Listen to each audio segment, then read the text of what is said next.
নমস্কার, public news next চ্যানেলে আপনাদের জানাই স্বাগতম। সংবাদ পড়ছি আমি পল্লবী। সোমবার পশ্চিম ধলাইয়ের দার্বি চা বাগান এলাকার অটো চালকদের নিয়ে কংগ্রেসের এক সভা অনুষ্ঠিত হয়। সভায় বক্তব্য রাখতে গিয়ে ধলাই কেন্দ্রীয় কংগ্রেস প্রার্থী শুভজ্যোতি প্রকাশ বলেন, তিনি বিধায়ক নির্বাচিত হলে দার্বি চা বাগানের অটো চালকদের উন্নয়নে সচেষ্ট থাকবেন।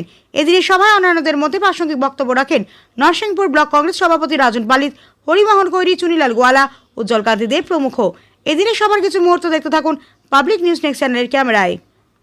যারা আছে সবার কাছে আমার আর্য করে অনুরোধ থাকবো, তোমরা আমরা সাহায্য করো। তার বিনিময়ে তোমরা সাহায্য করো, মানে তোমরা যখন গাড়ি লিয়ে দিবে, গাড়িতে তো তোমরা সবেরই মানুষ থাকে, একটু কয়টা দিন তোমরা একটু মাতো যে আপনারা একটু অমুক জায়গায় কংগ্রেসের একটু সাহায্য করো। কংগ্রেসের সাহায্য করে মেয়ে লোকে তো 5,000 টাকা করে পাইব মাসে, কিন্তু রাস্তা দৌড়াইতে লাগতো না। আর মেয়ে লোকে ঘরের লোককে ঘরের ভিতরে রাখতে লাগবে, ঘরের ভিতরেই পাইতে লাগবে। ঠিক আছে, এটা আপনারা মাতোন।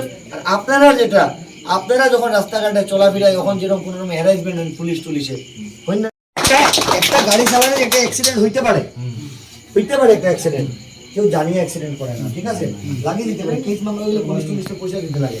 আমরা লিখিত ভাবে গ্যারান্টি দিয়া দিতে পারবো, এটা মানবতা, এটা তোমার শক্তি অনুযায়ী তুমি করে দাও, আমরাও করবো। আমরা যদি এমএলএ মিনিস্টার টাইম থাকুন,